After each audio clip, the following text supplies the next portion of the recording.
हाँ तो बच्चों ध्यान देंगे, इससे पहले वाले वीडियो में हम लोग 5 क्वेश्चन बना चुके हैं जो कि बोर्ड की परीक्षा की दृष्टि से जो 2024 में होने वाले हैं 15 तारीख से। तो प्रथम 5 प्रश्न जो थे बहुत ही इम्पोर्टेंट थे।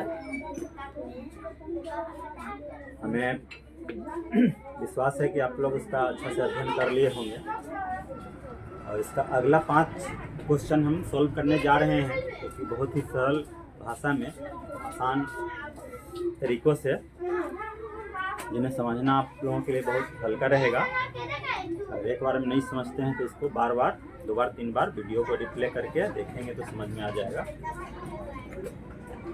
और देखने के बाद अगर अच्छा लगे, समझ में आए तो इस चैनल को सब्सक्राइब कर लीजिएगा और लाइक भी कर दीजिएगा ताकि हमें आगे वीडियो बनाने में सहायक हौसला मिलेगा।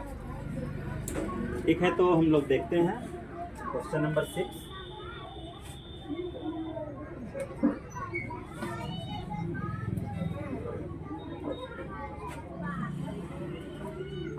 चैनल का जो है नाम है, ये है का आदर्श कोचिंग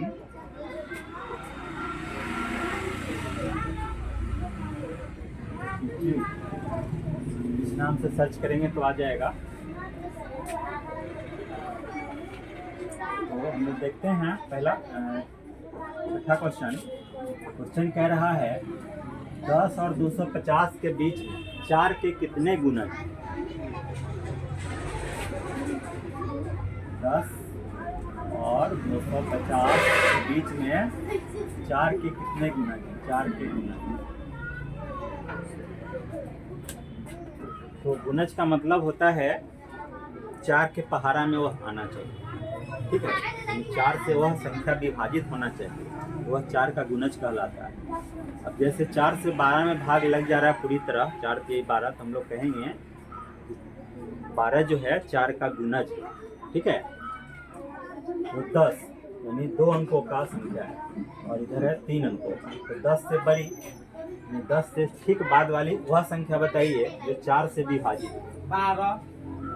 तो हमारा एक भी तैयार होगा 12 और इसका अगला जो संख्या होगा 16, 20 और इस तरह से लास्ट में 250 है और लास्ट में उससे कम 250 से कम कौन ऐसी संख्या है जो 4 से विभाजित होगी?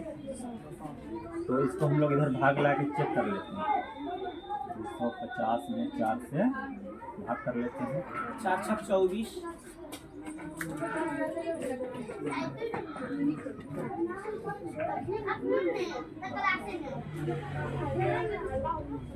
आप लोग देख रहे हैं कि भाग लगाने के बाद 2 इसमें शेष आ रहा है, इसका मतलब इसमें 2 ज़्यादा है। अगर ये 2 इसमें घटा दिया जाए तो पूरी तरह भाग लग जाए और यहाँ शेष 0 हो जाएगा। 250 में 2 घटा दीजिए, क्या आएगा? 248।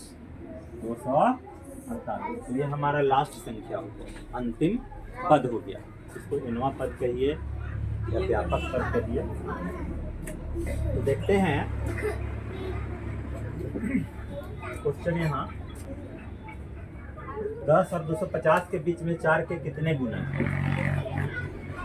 तो यहाँ ए हो जाएगा 12, बी हो जाएगा 16 घटाओ 12 और एन हो जाएगा, एन तो निकालना है 4 के कितने गुणज, कितने गुणज एन निकालना है। कितनी संख्या है कहने का मतलब 4 से विभाजित इसके और इसके बीच में कितनी संख्या है वो हमें पता करना है। तो जो कॉमन सूत्र है इसको हम लोग बार बार लिखते हैं, वो है n = a + 1 - d 1 to d। इसमें इसको डालेंगे, n का वैल्यू जो है 248, यहाँ पर लिख लीजिए। n जो है 248 और a का वैल्यू 12 हो जाएगा। n हमें ज्ञात करना है, d हो गया 4, d का वैल्यू हो गया 4। इसको वर्ड देख करके बढ़ेंगे, 12 घटा दीजिए, -4 हो गया, 4 तो 36 हो जाएगा घटाने के बाद 10 - 1, तो मल्टीप्लाई में जो 4 है इधर आएगा, डिवाइड में हो जाएगा, तो डिवाइड लगा दीजिए, 4 × 20, 3 इसमें आ जाएगा 36, 4 × 9 36 काटने के बाद 59 प्राप्त होगा, 59, 1 को इधर ले आइए, ठीक है, बराबर 60 तो 60 हो जाएगा। 4 के कितने गुणज? 4 के 60 गुणज है, 100 से 250 के बीच में 4 के 60 गुणज है। कहने का मतलब ये हुआ इसका आंसर। इस प्रकार हमारा पहला प्रश्न जो है हल हुआ। हम लोग चलेंगे अगले क्वेश्चन में, क्वेश्चन नंबर 7।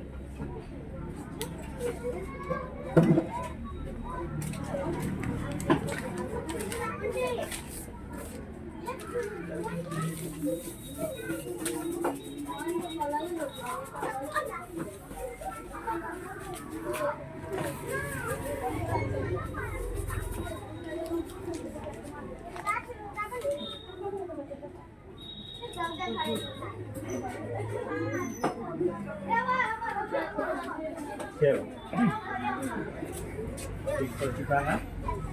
एटी ज्ञात कीजिए जिसका तीसरा पद 16 और 7वां पद 5वें पद से 12 अधिक। ये अगले टाइप का क्वेश्चन है।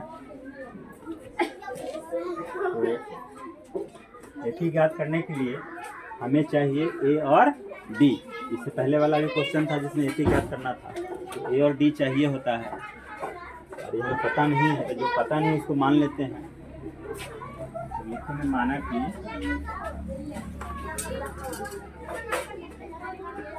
एटी का प्रथम पद ए तथा सार्वभौमिक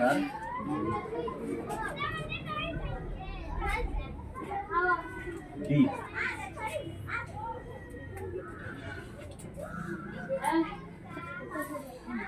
लिखेंगे प्रश्न से क्या कह रहा है। तीसरा पद 16, T3 ये 3 = 16, ठीक है। तो हम लोग लिखेंगे a + 3 - 1 d = n - 1 d होता है सूत्र के हिसाब से। n के यहाँ पर 3 हमने डाला है, तो अगला जो हमें प्राप्त होगा 2d हो जाएगा, और यहाँ 16 हो जाएगा। पहला समीकरण प्राप्त हो जाएगा। इसी प्रकार से जो दूसरा स्टेटमेंट कह रहा है उसके आधार पे फिर एक समीकरण तैयार करेंगे। दूसरा स्टेटमेंट क्या कह रहा है कि 7वां पद 5वें से 12 अधिक। 7वां पद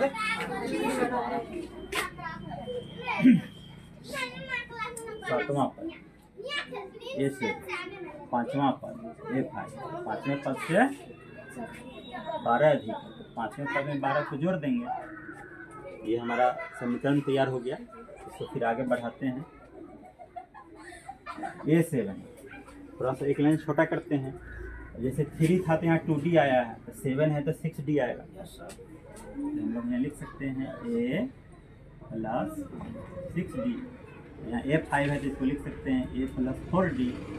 क्या इस तरह से 3 था तो 3 घटने के बाद 1 घटने के बाद 2 बचता है। उसी तरह से A5 का जब निकालेंगे तो 1 घटने के बाद 5 बचेगा, और 7 में से 1 घटेगा तो 6 बचेगा। पहले से 12 है। अब चलते हैं, दोनों तरफ a है और दोनों का चिन्ह भी समान है।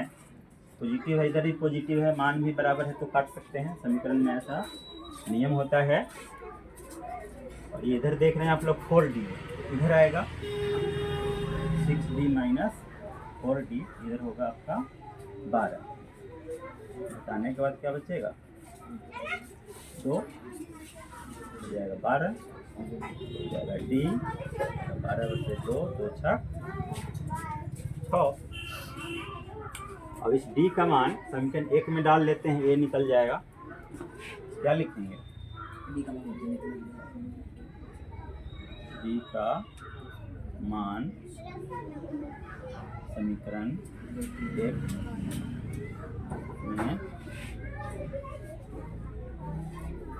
में पर ए प्लस 2d हो जाएगा। ए प्लस 2 इंटू डी का वैल्यू 6 है ना, और इक्वल टू 16। आगे बढ़ते हैं। 6 2 जा 12 16। ये का वैल्यू क्या हो जाएगा? 16 घटाओ 12 4 हो जाएगा। हमको क्या पता करना है? क्या कह रहा था कि वह एपी ज्ञात थी। हमको ए भी पता हो गया और डी भी पता हो गया। तो एपी निकालना देखिए कितना आसान है। एपी में पहले ए होता है, यानी पहला पद को हम लोग A1 कहते हैं, उसको ए भी कहते हैं। ये हो गया 4, और उसका अगला पद पता करना है तो उसमें डी को जोड़ते जाएंगे। जो सार्वंतर निकला है 6, 6 4 10 4 4 18, इस तरह से 100 आगे भी जो है इसका पद हो जाएगा। तो जो हमें जो ज्ञात करना था वो पता हो गया। तो आप लोगों को अच्छा लग रहा हो सब्सक्राइब जरूर करेंगे। आदर्श कोचिंग इंस्टीट्यूट नाम से चैनल है हमारा। तो हम लोग चलेंगे अगले क्वेश्चन में। क्या कहना है बोलिए।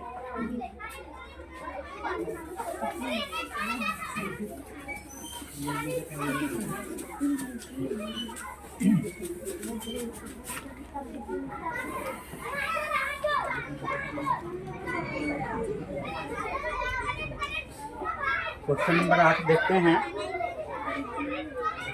यह क्वेश्चन भी आने वाले बोर्ड परीक्षा के लिए बहुत ही महत्वपूर्ण है। तो ध्यानपूर्वक इसको समझने की कोशिश करेंगे आप लोग। सीबीआई के अंतर्गत आता है क्वेश्चन।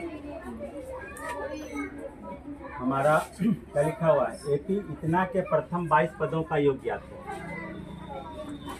तो सबसे पहले एपी हम लोग लिख लेते हैं 8 3 -2 और आगे भी है। तो 22 पदों का योग ज्ञात करना है। इसके लिए एक फार्मूला होता है n पदों का योग। पहले सूत्र को समझ लेते हैं। n पदों का योग, इसका संकेत होता है s, ठीक है। इसका फार्मूला होता है n/2 into a plus n-1 into D. ये फार्मूला आप लोगों को याद होना चाहिए। अगर एपी में योगफल ज्ञात करना है, योग ज्ञात करना है, तो ये फार्मूला निश्चित रूप से याद रखिए। Sn = n/2 into 2a plus n-1 into D. ऐसे इसका एक और फार्मूला होता है n/2 into a plus n। लेकिन यहाँ पर इसका जरूरत नहीं है, क्योंकि l अंतिम पद होता है और अंतिम पद जब दिया रहे तो इसका प्रयोग करेंगे, क्योंकि इसमें अंतिम पद नहीं दिया गया, इसलिए इसका प्रयोग अभी हम लोग नहीं करेंगे। जब इस तरह का क्वेश्चन रहेगा, अंतिम पद दिया रहेगा, तो इसका प्रयोग करेंगे। यहाँ जनरली ए दिया हुआ है, n दिया हुआ है, ए दिया हुआ है, n 22 से दिया हुआ है, और डी तो हम लोग निकाल लेंगे, इसमें से तो हटा लेंगे। तीन चीज़ चाहिए, n चाहिए, a चाहिए और d चाहिए, और तीनों चीज़ हमें इसके द्वारा जो एपी दिया गया समांतर श्रेणी जो दिया गया है, इसके द्वारा हम लोग निकाल लेते हैं। बताइए ये कितना हुआ? 8 हुआ। इसके बाद d हो जाएगा 3 - 8 -5 हो जाएगा, और 22 पदों का योग कह रहा है। n हो गया 22। तो चलते हैं हम लोग 22 पदों का योग ज्ञात करने के लिए लिखेंगे S22। इस 22 का मतलब हुआ 22 पदों का योग। फॉर्मूला हम लोग यहाँ लिख चुके हैं। एन के यहाँ पर यहाँ 22 है, देखिए तो यहाँ भी तो 22 होगा। 2a, 2a का मतलब होता है 2 गुना a, गुना छुपा रहता है। 2a, a आपका कितना है? 8 है। n 22 है और d अभी निकाले हम यहाँ पर -5, यहाँ पे -5 जो है यहाँ डाल देते हैं। तो काटते हैं 11 दूना 22। तो बोलो बात बोलो, क्या तो बोलो।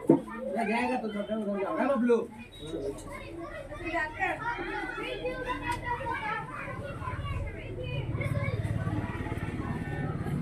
और गुना 16, 22 में से दिया 21 21 पंचे 105 105। देखिए माइनस हो गया, क्यों? क्योंकि 21 पर प्लस में है, ये -5 है, गुना करने पर -105 हुआ, तो माइनस प्लस माइनस हो गया। 5 में से 6 गया, 15 में से 6 गया 9 में से गया 8, -89 हुआ, तो कम से ज़्यादा घटाया गया, इसलिए निगेटिव हो गया। और 11 नमा 99 हासिल 9, 11 88 या 9 -900। यही आपका हुआ 22 पदों का योगफल। तो अब हम लोग चलेंगे नेक्स्ट क्वेश्चन में, क्वेश्चन नंबर 9 में चलेंगे।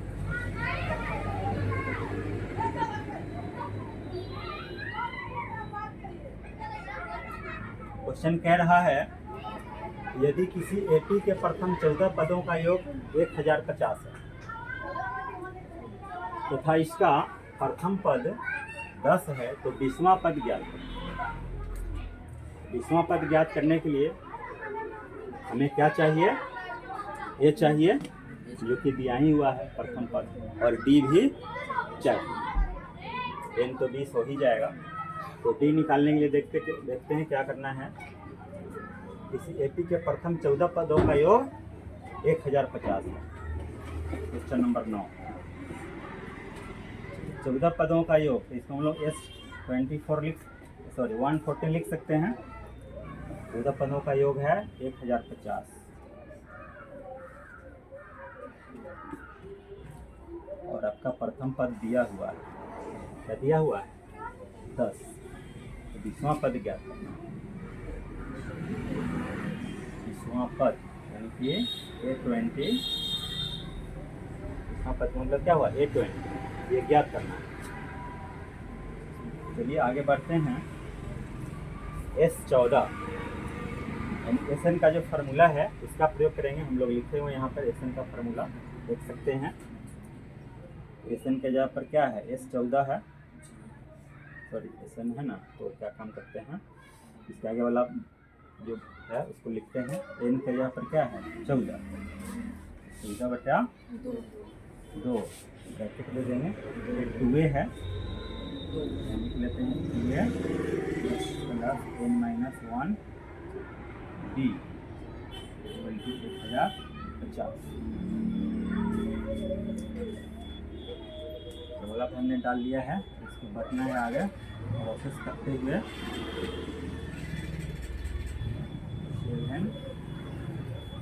ए का वैल्यू डाल लेते हैं, 10 लिया गया है। इसके बाद जो है एन, यहाँ 14 डाले थे तो यहाँ भी 14 डाल देना है। 14 माइनस डी तो निकालना है, 4 अंतर नहीं पता है। 1050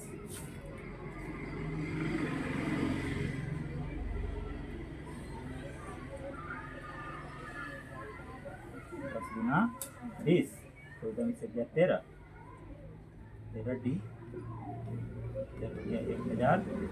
1050। 7 से इसको भाग लगा दीजिए, 15 सतह 105, और ये 0 इसमें डाल दीजिए। आगे बढ़ते हैं।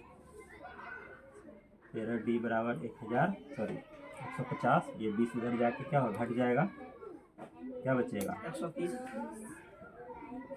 इसीलिए डी का वैल्यू हो जाएगा 130/13। 13 इसको काटिएगा तो 13 दहाई 10 130 हो जाएगा। हमारे पास डी भी हो गया। ये तो पहले से पता है, हमें निकालना क्या है? 20वां पद निकालना। यहाँ से देखेंगे 20वां पद निकालना। 20वां पद निकालने के लिए फार्मूला का प्रयोग करेंगे an = a + n - 1d। a 20, a का वैल्यू 10 लिखेंगे, n है, आपका 20वां पद निकालना है तो n यहाँ भी क्या होगा? 20 हो जाएगा। उसके बाद d देखिए कितना आया है, d भी 10 ही आया है। घटाने पर 19 आएगा, 19 दहाई 190 जोड़ दीजिए 200 20वां पद निकालना था, अर्थात A20 जो कि 200 आ गया। उम्मीद करते हैं आप लोगों को समझ में आ गया होगा। तो इसके बाद हम लोग चलेंगे अगला क्वेश्चन में।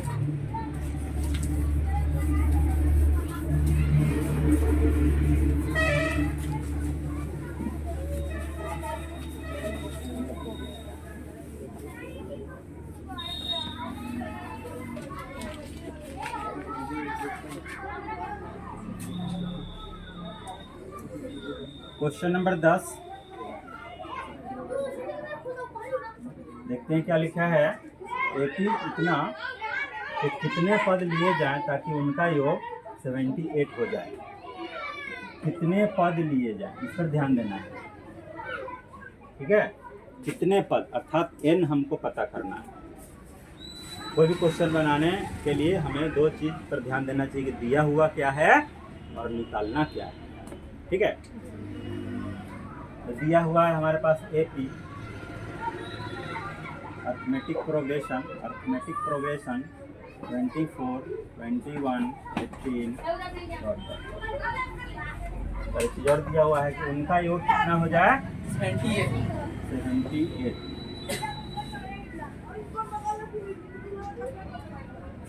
SN = 70। SN का मतलब इन पदों का योग ये दिया हुआ है और ये दिया हुआ है। इसके द्वारा पता कर ले सकते हैं A का मान 24 हुआ, B का मान 21 माइनस 24 कितना आएगा? 3 आएगा। तो देखिए यहाँ अंतिम पदों का योगफल जो है, कुल पदों का योगफल दिया हुआ है आपका 70 है। तो यहाँ पर हम लोग जो दूसरा वाला फार्मूला बताए थे SN का, उसका प्रयोग कर सकते हैं। यहाँ देख सकते हैं n हमें निकालना है। आपको ये बता दिए पहले कितने पद, n निकालना है। n = 1। SN का फार्मूला हम लोग यहाँ प्रयोग करेंगे n/2 × a + n।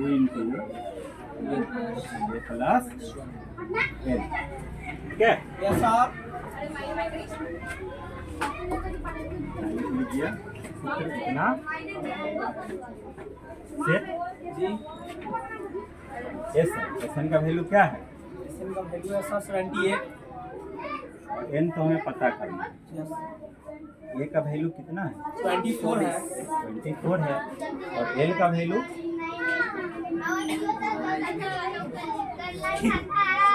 अंतिम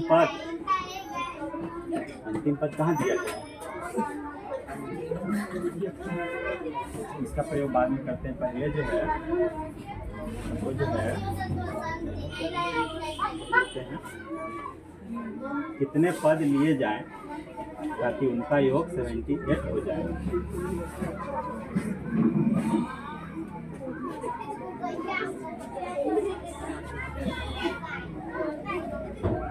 इसका दूसरा फार्मूला लगा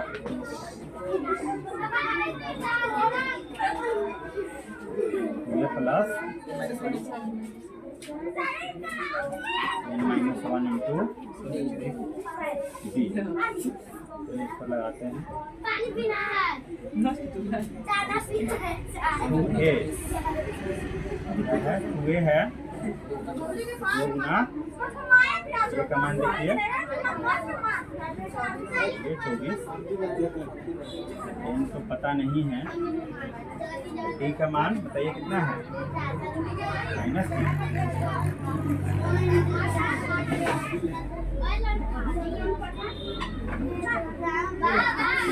जो 2 है इससे इसमें क्या हो गुना हो जाएगा 15 24 गुना 48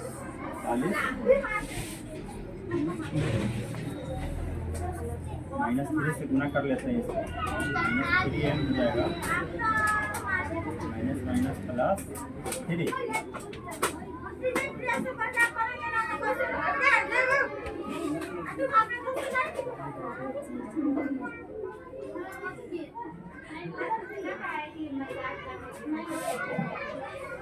देखिए 48 और 3 51 ये जो है ना द्विघात समीकरण तैयार होगा इससे गुना कर लीजिए कितना हो जाएगा 51 n हो जाएगा और इसको गुना कीजिएगा तो क्या होगा 3n² हो जाएगा n से n में गुना होगा n² हो जाएगा ये दोनों को इधर ले LHS में ले आइए तो माइनस का प्लस हो जाएगा 3n² -51 n पहले से क्या है 156 है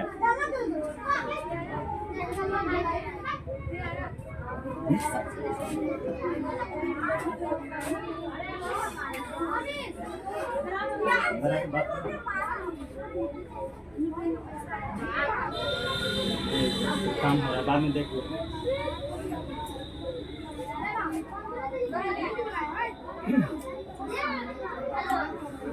तो इसमें आप लोग देख सकते हैं कॉमन निकाल सकते हैं यदि सब में से निकल जाए 17 तिहाई क्या बन प्लस 15 गुना कॉमन निकल गया छोटा हो गया हल करना हमें आसान होगा देखिए यहाँ से आप लोगों के लिए क्वेश्चन भी आता है कि द्विघात समीकरण को मूल निकाले गुणनखंड द्वारा या द्विघात सूत्र के द्वारा समझ लीजिए कि यहाँ से उस क्वेश्चन का भी हल हम लोग कर सकते हैं अगर यहाँ से आगे समझ लेते हैं इस तरीका को हम लोग वहाँ पर अप्लाई करेंगे 52 को अगर हम लोग तोड़ेंगे 13 चौका 52 13 4 17 भी हो जाएगा 13n हो गया 4n 52 +52 बराबर 0 कॉमन ले लेंगे सर n कॉमन ले लेंगे n माइनस 13 माइनस 4 कॉमन ले लेंगे n माइनस 52 ठीक है n माइनस 13 जो है कॉमन निकालने हैं क्या बचेगा -4 0 बराबर हो जाएगा 30 अगर इसको 0 के बराबर करते हैं तो n का वैल्यू 13 आएगा और इसको 0 के बराबर करते हैं तो 4 आ जाएगा 4 आएगा यदि ये दूसरा हो ये दोनों संभव है इसलिए 13 भी हो सकता है और 4 भी हो सकता है इस प्रकार हमारा आंसर जो निकालना था कितने पद लिए जाएं तो या तो 13 पद लिए जाएं या 4 पद लिए जाएं तो उनका योग जो है कितना हो जाएगा 78 हो जाएगा पहले हमने बताया था कि a प्लस l के द्वारा बनेगा लेकिन उसके द्वारा नहीं बना फिर हमने पहला जो फॉर्मूला उसका प्रयोग किया है इस वजह से हमें आंसर प्राप्त हुआ आप लोग भी इसे बनाकर ट्राई कीजिए वीडियो को देखिए और फिर खुद से बनाने का प्रयास कीजिए एक बार में नहीं बनता है 2 बार 3 बार ट्राई कीजिए अवश्य बनेगा ऐसे हम अनुमान करते हैं कि आप लोग 1 से 2 बार में ज़रूर बना लेंगे इसलिए देखें और इसको अपने से कोशिश करें बनाने का तभी जो है बोर्ड की परीक्षा में आप लोग अच्छा मार्क्स ला सकते हैं मैथ के एग्जाम और इसके बाद हम लोग फिर मिलते हैं अगले वीडियो में। तब तक के लिए बाय बाय।